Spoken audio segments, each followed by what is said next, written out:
Welcome to The Savage Truth with Cicely Davis. I am your host, Cicely Davis. Welcome back, American Savages, to The Savage Truth. I am your host, of course, Cicely Davis. So glad you're able to join me today as we get into this post-debate show. Now, this one is a little special. It's special because, number one, I made a promise that I would bring someone special, and that is my husband. This is my husband, Brad. Hello, everybody. Just wanted to welcome Brad. And as I promised, I would bring him in to join me in this conversation to talk about this amazing, this very thrilling, everybody's talking about this vice presidential debate.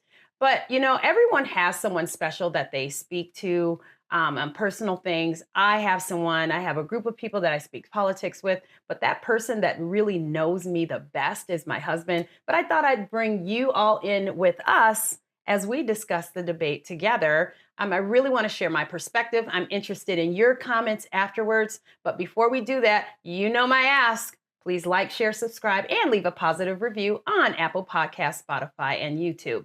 Now, I leave them every week. I do. Now, it's a well-known, everyone knows, okay, especially in this political sphere at least, that VP debates don't move the needle much, okay? No one really puts a whole lot of stake, okay, into vice presidential debates. The purpose of them is to allow the vice presidential nominees on both sides to introduce themselves to the electorate, right, to those who are voting for them, to get in front of those who are still undecided. That's really important. And to brag more so than anything about their running mate, because the truth is, and we can't forget this or lose sight of the fact that this is a race between Donald Trump and Kamala Harris. It's also a chance, however, to gain some insight as to who the number two is, what that top tier actually looks like for the Trump administration, and who would be number two in the Kamala Harris administration, and to gain some perspective on the choices and the choice-making skills of that presidential nominee, both in their choice and how they actually choose, right? We gain some insight. Donald Trump chose J.D. Vance, a young millennial, comes from very humble beginnings. He had a troubled background. He grew up from the working class. He had a mother who was addicted. He overcame his obstacles, had a very influential and smart grandmother who encouraged him to be his very best. He went on to go to Yale, became an attorney, subsequently becoming senator, and he carried a weapon in war. Went to war on the GI Bill for the United States. He didn't actually see combat, but he is a veteran for the United States. And then subsequently now he is vice president. He is a nominee for the Republican Party. He has an amazing, compelling American dream story. And in contrast, we have Tim Walz. We have Tim Walz. Our very own governor. Our very own governor here in Minnesota, who, well, he was a teacher, but he was a teacher. That's true. And he was a coach. He was a coach, kind of. He was assistant coach. Assistant not really coach. A coach. He wasn't head coach. He was a coach. He wasn't head coach. Went to the state championship, so they said, but it turns out he was just assistant coach. Yeah. Kind of like not really there. But I'm sure the coach of the actual team is kind of offended by the way that he's been portrayed as the coach that took everybody to the state championship. But hey, nobody's bothered to ask him. No one in the media is asking. Nobody in the media is asking. So this is just a reflection of who these two are, okay? So we can take a victory lap by all means for the Republican side, but, you know, we're going to pump our fist very quickly. We're going to get it in the air and pull it back out because, again, this is really truly about, and we can't lose sight of the fact that this is a race between Donald Trump and Kamala Harris, and it is the most consequential race that I think has been electoral race in our history. And I know we say that every well, this is a turning point, but this is a turning point for America. This is absolutely a pivotal election. A consequence of this election will change this country forever. So that's what's scary about this. and getting the attention on this debate, I think, was helpful. I think people got an insight into who these people really were. I think we got to see that Tim Walz is a liar, and that's really all you really need to know. So the integrity of Tim Walz was certainly on display, and for us that live here and lived under his reign, it's not a surprise to any of us. God knows I wrote the man numerous letters during COVID when we had the lockdowns, and I do hold him responsible for the early demise of my father when he was locked in the nursing home and we were unable to attend to him. So Yeah. that is one of those things that he will never be forgiven for. Yeah. And there are many other stories as to the impact that the decision making and the leadership, quote unquote, of Tim Walz has impacted, and others like him in other states. Now, what I really liked about this debate is that it started out with some really with chivalry, right? They were both kind and respectful. They started out by actually shaking hands. This was obvious contrast to what we saw in the Donald Trump and Kamala Harris debate. So that was actually nice to see. I think that when we talk about those and refer to those who are undecided, I think that seeing these two, actually shake hands with each other to begin the debate was a really nice start. As we get into the debate, we have opening statements, and what I liked in the beginning was that upon that first question, J.D. Vance takes time to not only introduce himself. He talks about his history. He introduces himself to the American people again. For those of us who have already known him and have seen the trilogy movie, that's great. But there were a lot of undecideds who didn't know him. And so he got a chance to introduce himself. And I thought that was a really great moment for him. It was a great debate. It really was, from both sides. Yeah. Obviously, I just made it very clear I'm not a Walz fan. But I thought the debate was as fair as we could expect. We knew that ABC, was going to be hostile towards Vance, but it still was. He handled it well.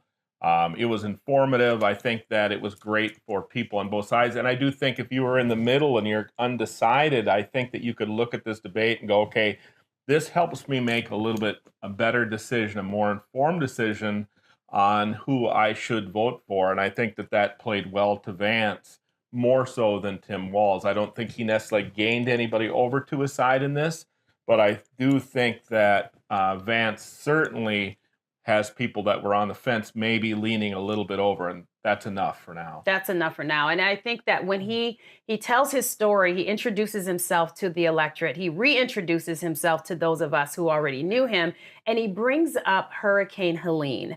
And I think the reason why that was so important because it speaks to who he is as a person. He's always mindful of the American people. He's always speaking to us, not at us.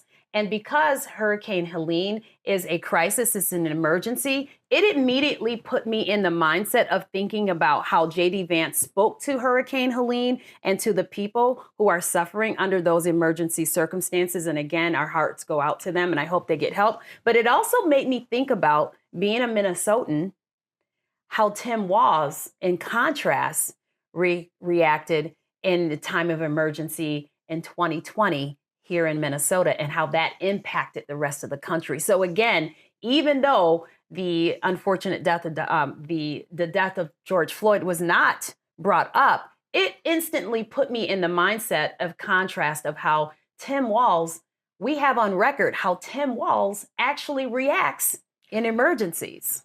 He doesn't act. That's right. That's all you really need to know. And when they did act, they were more concerned about the COVID restrictions than they were about actually burning down the city.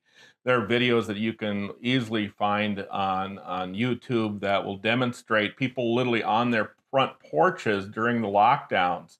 And then the police marching down the street in St. Paul and firing paintball at guns at them to move them back inside and threatening these people that were on their own property, on their own porches, and being shot with paintballs by the police department. So that's what Tim Walz is about. He is not about It is what you see is what you get, and if this is really it's frustrating to see that demonstrated, and to think that people are voting for that person, because it's honestly, what you see is what you get.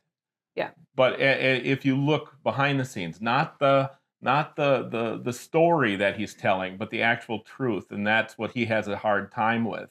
He has a hard time when it came to talking about the Tiananmen Square. He has a hard time when it talks about being the coach. He has a hard time when it talks about his military service. Yeah. And not that his military service, but it's the injustice he took by not telling the truth about his actual commission, and the fact that he implied and let people think that he was actually in combat when he wasn't.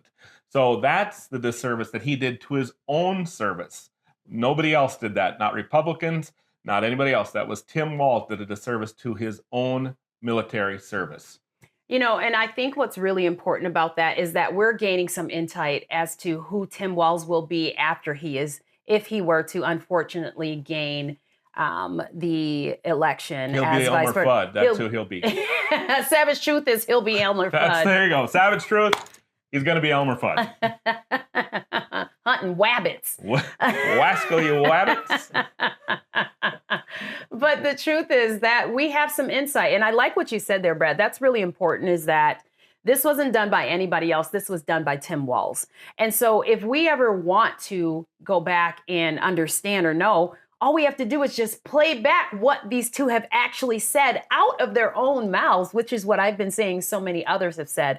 We don't have to pull up any archives. We don't have to look up news articles. We don't have to spend hours looking for interviews and go through tape. And we can literally just play back what they actually have said out of their own mouths. They're telling us, and they've already told us who they are. I will absolutely not vote those two in. Yeah, as a veteran, Tim Walz, during the crisis in Minneapolis, his excuse for not sending him in was actually he actually said that, well, they're not getting real soldiers. These are just kids that are flipping hamburgers on the weekend. So that's who you're getting. You're not getting, and it's like, but that's the military branch you served in. So he is just, he's here. It's an embarrassment that he actually was chosen. It's an embarrassment that he's actually our governor. It's an greater embarrassment that he actually was chosen to be a vice presidential nominee. Absolutely. I am always embarrassed that Tim Walz is governor of the state that I live in. He's weird. But that's what's funny is that he made that comment, but the only reason he made it is because his behavior is so weird. So it's like a preemptive strike on weirdness. And I think that's what's funny about him, is that he makes this statement about Vance is weird or Trump is weird, but it's actually all of his behavior. He's running around like Chris Farley at these things, and it's like he's just a goofball. And this is this is a choice for people, and people are struggling with it. I'm concerned. I am concerned too. And I think that what was really compelling to me as we move on, but I thought what really stood out is that J.D. Vance, as you talk about Elmer Fudd and you talk about Chris Farley, and we talk about the man who... No offense to Chris Farley. And no offense to Elmer Fudd. I love Elmer Fudd too. Is that we're talking about someone who had so much fodder, right, to pick and choose from. And J.D. Vance, as you talked about his composure, did not go for the low-hanging fruit. He had a lot he could have picked on. He could have talked about the weirdness. He could have used a lot of his tapes and a lot of his interviews and words and thrown it back in his face, but he did not do that. J.D. Vance was very focused. He was very prepared, and he knew what he was there to do. Oh, yeah, he had no notes. Right. He was talking off the cuff, but he was talking from a point of intelligence in everything he said. He made no mistakes. It really was really impressive. I think it's just something that anybody that does public speaking should actually study that, because there was a lesson to be learned there in how, in decorum, presentation. It was really, really well done. I think that he did a great job, and I think it was evident. I think that also, Brad, that when you talk about not having notes and you have an opponent because, as you know, I ran for office. But when you have an opponent as disastrous as a Tim Walz or an Ilhan Omar, um, my mother used to say to me often that if you're telling the truth, you don't have to remember a whole lot. And I think that's the position that JD Vance was in last night, was that he was just speaking the truth. He was speaking to the American people. I thought he was talking directly to me and connecting with me personally, but he's coming from a place of truth. So there isn't a whole lot to remember. Just reflect the record of Donald Trump. Yeah, it really was. That's a good point. It really is. He was telling the truth. It seemed sincere. Yeah. And when you look at like Walz, when he was asked about the Tiananmen Square comment, what did he stumbled over his words. His face was red. He got, it looked like he was going to cry. Hey, Brad, you know what? Let's play that moment. Okay, great. Governor, just to follow up on that, the question was, can you explain the discrepancy? All I said on this is I got there that summer and misspoke on this. So I will just, that's what I've said. So I was in Hong Kong and China during the democracy protests went in. And from that, I learned a lot of what needed to be in governance. Thank you, Governor. When you see it, it really does. It says you could turn the sound off and it still has the same message. He's lying. Great point. And I love when you do listen to it and he makes a point of saying, well, sometimes I misspeak. Well, that's a euphemism. You're always misspeaking, so I think it's intentional and you're just lying, and that's it. You're embellishing the story depending on the audience that you're in, which we see over and over with Kamala and everybody else that's been running. So it's just a continuous series of lies, and it's frustrating. That honestly, I have to wonder, why do we even have to have the debate? Do we really need it? Because there won't be any more. Why is this so hard to make a decision? Well, we know this. We know that there won't be any more, for sure, between those two. But you know what? I think that Donald Trump should not waste his time. I know that Kamala Harris has obviously called Donald Trump out for a second debate. But as you remember, and I'd like to remind everyone, the first thing a champion does, that when he loses a fight, he gets up after being knocked out and says, I want a rematch. And that's because he lost. Well, that debate was interesting in the respect that I think that nobody learned anything. Like, you didn't sway anybody. Kamala didn't gain anybody more. Everybody that loves Trump is still voting for Trump. Correct. So it was kind of an even, I think that Trump did great considering the moderators. And I think that he ultimately won. However, I don't know that we made a lot of movement. I think in the Vance-Walz debate, I think we made a lot more movement. And I think it was refreshing to see somebody else speak, other than Donald Trump. And I think that, we've seen Donald Trump. We know his shtick. We believe in him. We believe the story. We know what his passion is. We know that the man is dedicated to this country. Does anybody doubt that? I mean, we have a man who... He's a billionaire who has given up his entire life to try and support this country. He's put himself in harm's way. And his family. And he's continually being attacked, whether it be through assassination attempts or by the Department of Justice and the Biden administration. And who would do that? If you didn't really love this country, why would you do it? Because he's giving up his pay. He's the only president that's worth less leaving office than he was coming in. Right. So he's also losing money. And he's still subject to losing money, but he's still doing it. So why is he doing it? It's not his ego. No. Because he could go do other things. He could build more buildings. He could do whatever. He'd have far more money. He's doing it for us. He's doing it for the American people. And that is something. He is carrying literally the weight of this country on his shoulders, and I think that that's something that shouldn't be forgotten. I love that deserves to be honored. And I think what he is doing is just something that hasn't been done in this country probably since George Washington. Very well said. Well said. And I want to talk about, if we could, when we talk about the media, as Donald Trump is under attack by the media for sure.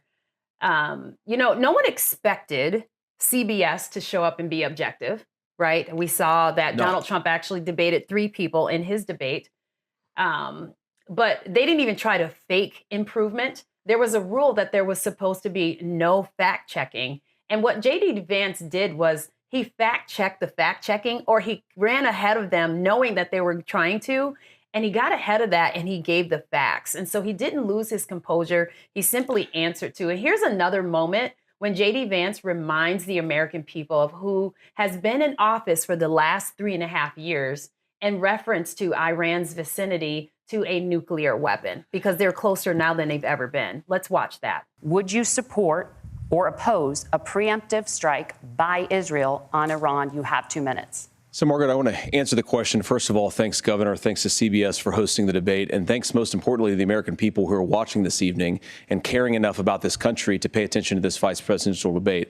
I want to answer the question, but I want to actually give an introduction to myself a little bit, because I recognize a lot of Americans don't know who either one of us are. I was raised in a working class family. My mother required food assistance for periods of her life. My grandmother required Social Security help to raise me. And she raised me in part because my own mother struggled with addiction for a big chunk of my early life. I went to college on the GI Bill after I enlisted in the Marine Corps and served in Iraq. And so I stand here asking to be your vice president with extraordinary gratitude for this country, for the American dream that made it possible for me to live my dreams. And most importantly, I know that a lot of you are worried about the chaos in the world and the feeling that the American dream is unattainable. I want to try to convince you tonight over the next 90 minutes that if we get better leadership in the White House, if we get Donald Trump back in the White House, the American dream is going to be attainable once again. Now, to answer this particular question, we have to remember that as much as Governor Walz just accused Donald Trump of being an agent of chaos, Donald Trump actually delivered stability in the world, and he did it by establishing effective deterrence. People were afraid of stepping out of line. Iran, which launched this attack, has received over $100 billion in unfrozen assets thanks to the Kamala Harris administration. What do they use that money for? They use it to buy weapons that they're now launching against our allies, and God forbid, potentially launching against the United States as well. Donald Trump recognized that for people to fear the United States, you needed peace through strength. They needed to recognize that if they got out of line, the United States global leadership would put stability and peace back in the world. Now, you asked about a preemptive strike, Margaret, and I want to answer the question. Look, it is up to Israel what they think they need to do to keep their country safe, and we should support our allies wherever they are when they're fighting the bad guys. I think that's the right approach to take with the Israel question. So, I really love that moment. And like I said, he's fact checking. He recognizes that, okay, here we go. They made this rule, but they're not going to stick to it. But reminding the American people and kind of putting that proverbial adhesive on Kamala Harris and recognizing that we are in the position that we are and that our enemies across on the globe, we are threatened by them, and we are being threatened by them because of the lack of leadership, the lackluster leadership, the absentee leadership of the Biden-Harris administration. And the only reason that Iran feels so emboldened to attack, to take steps that they normally wouldn't, is because of the weakness that they feel weakness. They smell weakness. They sense fear. And they sense reluctance. And you know what? They've made it very clear that, they're going to take the moves, and they no longer see America as a threat to them. I think when our adversaries probably have seen the clip of Kamala Harris describing the cloud, I think they're probably not very afraid of, who they're dealing with. Right. I think they realize that, the cloud, it's up there. You store all your information up there, right? And it's like, who is this person? Again, that's not going to be very intimidating to our adversaries. They're not taking it seriously. They're not going to take a Tim Walz seriously. They're not. They're not. But they know that Donald Trump, what he says, he means, and he will follow through on. I think that the comparison, when you look at, I think for people, if you let's just say you're undecided, God forbid, but let's just say you are undecided. When you look at, what Vance brings as a vice president to Donald Trump, I think you got to go like, well, that's a team. That is really a team there, because you've got somebody, the way he sounded, the way he spoke. This is a very highly intelligent person, and he will actually be a great person to help administer and counsel President Trump. But what President Trump does makes decisions, and he makes decisive decisions. And so you have a great team there that I think was just going to be so wonderful and will really change the trajectory of this country. And let's not forget that J.D. Vance actually served our country. So he understands war. Even if he's never seen combat, he understands the tactics. He understands how our enemies move and think. He was in a war zone. He was in a war zone, right. Yeah, he was stationed in a war zone. Absolutely. So he understands how our enemies think, how they move, and keeping in mind that it was always about America first. Before he had even thought or heard of that slogan, it was always about America first. So this is a very compelling team. Again, I just think that when you look at the comparisons of the Donald Trump, J.D. Vance versus the Harris Walz ticket, there is not a choice. There is but only one choice. If people aren't worried in this country and they think like, oh, well, we don't have to be worried. Nobody's out to get us. We have 16, 20 million unregistered illegal aliens in this country right now. Correct. And you think that, let's just say that 1% of them were actually terrorists. You don't think that would be a concern? Oh, it's a concern. So it's not a matter of if we're going to be attacked. It's a matter of when, because it will come. It will come from within, and it will come on our very own soil here in America. We saw it with 9/11. They're very patient, and they're willing, and they're willing to do it, and they literally hate America. And we continually put people into office in this country currently who hate America. Yeah. They hate Israel, they hate America, and we keep reelecting them. And if I could, at this moment, I just would like to say that, when you talk about a model and you bring up Israel, look at the tenacity that they go at their enemies, right? Day in and day out, defending their country, defending their right to protect themselves without fear or hesitation. That used to be America. Under the right leadership, under Donald Trump, that's who we were, that stronghold. So, to those who are, all of our number one ally in Israel, I hope that we really truly are giving them all the support and help that they need and deserve. But I'm just really, really thrilled and feel so very, I just cheer and I feel so very inspired watching Israel as they do not hold back and defending themselves against their enemies. So I want to talk about a few other moments. You brought up the moment when Walz actually lied to the American people right in front of all of America. Okay, we knew that, but to just actually watch him lie was amazing. But my favorite moment was when J.D. Vance actually talked about, as the CBS host tried to fact check him on the mules, that the child trafficking, that children were being used as drug mules across this country. Let's look at that moment. Will you separate parents from their children, even if their kids are U.S. citizens? You have 1 minute. Margaret, my point is that we already have massive child separations thanks to Kamala Harris's open border. And I didn't accuse Kamala Harris of inviting drug mules. I said that she enabled the Mexican drug cartels to operate freely in this country. And we know that they use children as drug mules, and it is a disgrace, and it has to stop. Look, I think what Tim said just doesn't pass the smell test. For 3 years, Kamala Harris went out bragging that she was going to undo Donald Trump's border policy. She did exactly that. We had a record number of illegal crossings. We had a record number of fentanyl coming into our country. And now that she's running for president, or a few months before, she says that somehow she got religion and cared a lot about a piece of legislation. The only thing that she did when she became the vice president, when she became the appointed border czar, was to undo 94 Donald Trump executive actions that opened the border. This problem is leading to massive problems in the United States of America. Parents who can't afford health care, schools that are overwhelmed. It's got to stop, and it will when Donald Trump is president again. Oh, he was so great in this moment. He showed such strength. This is about him telling, they were trying to say that children weren't being used, and he just kind of reminded everyone. They cut off his mic. She had this snarky comment coming in at the end. Thank you for reminding us of how the law works, or her comment about that.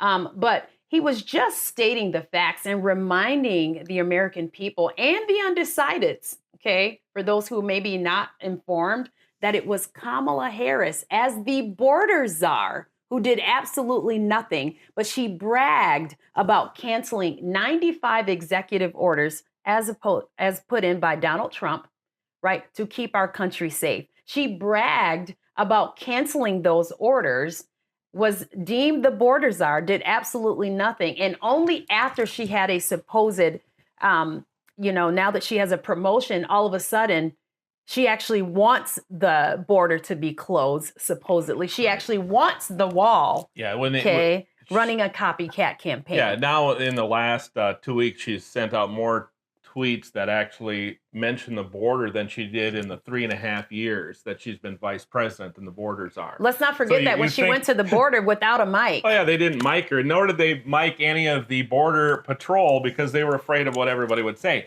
So, we've got this situation where it's just pandering. She panders to everybody. Yeah. And they're both they just don't tell the truth, and they're not going to tell the truth, and yet somehow they keep she's in this gaslighting issues, gaslighting the American people, trying to lie and fake their way into the presidency so that they can gain control in order to, destroy our country from within. I think that when we say that this is the most consequential election of our time, that is not a mince of words. That is so very serious. And people have to really think and stop at this moment and it's not even just about being objective. It's about literally caring about yourself, your family, your property, and your future.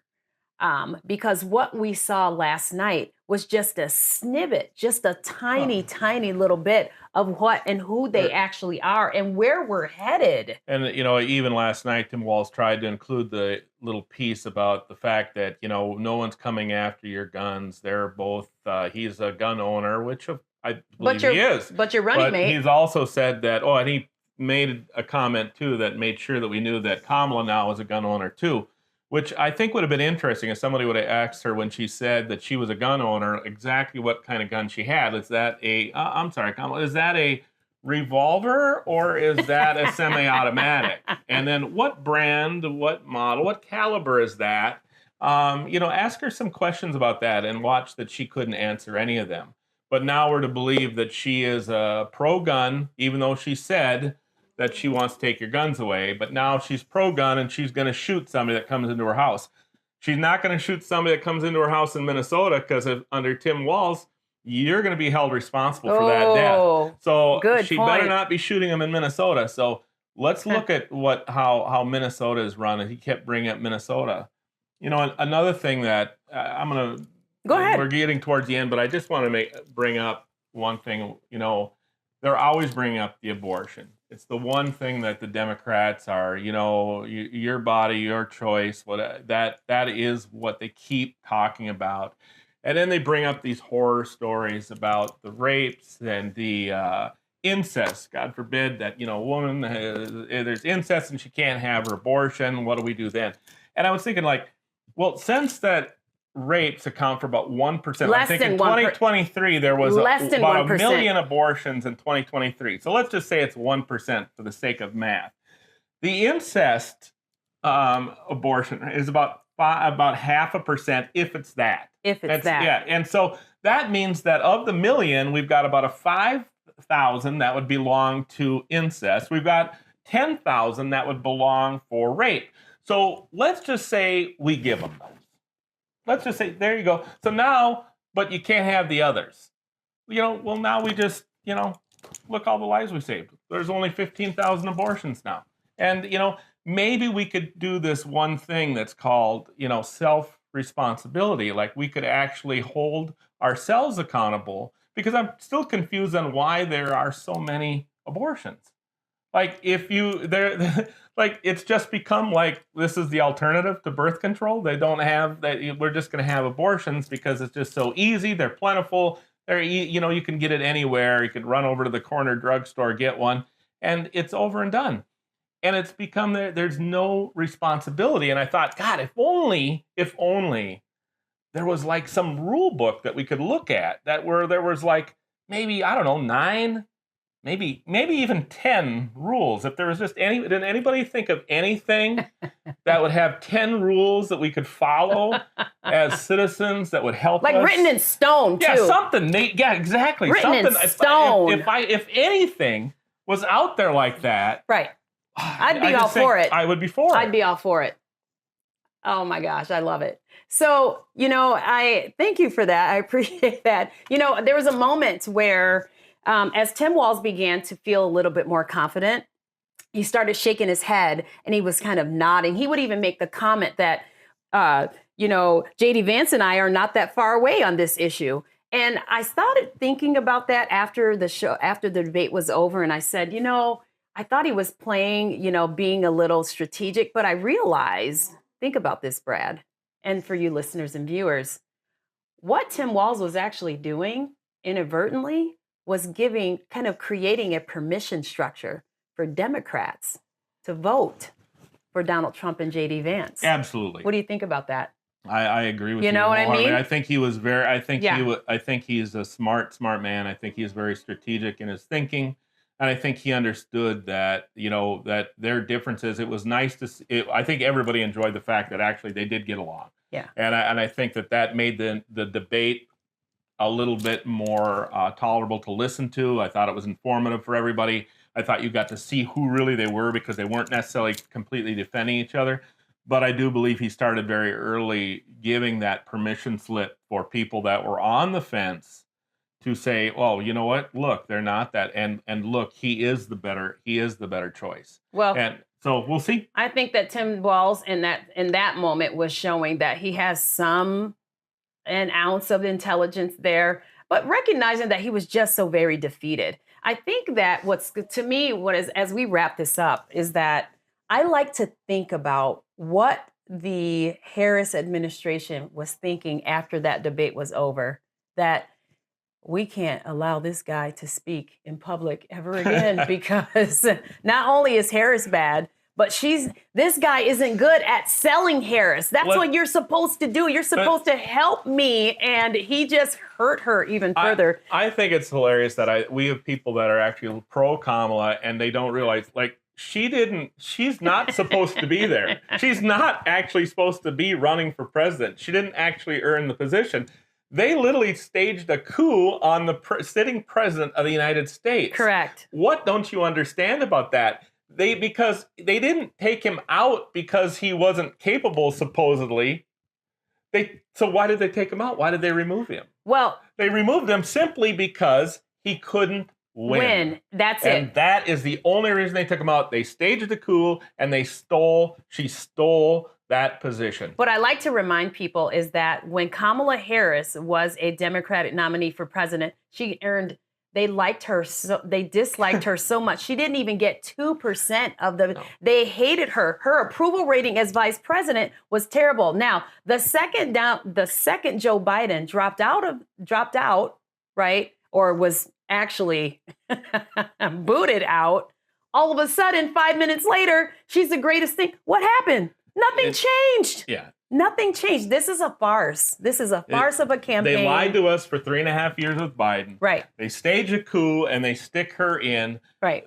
They were stuck with her, but that's what they did. And it's a bad choice.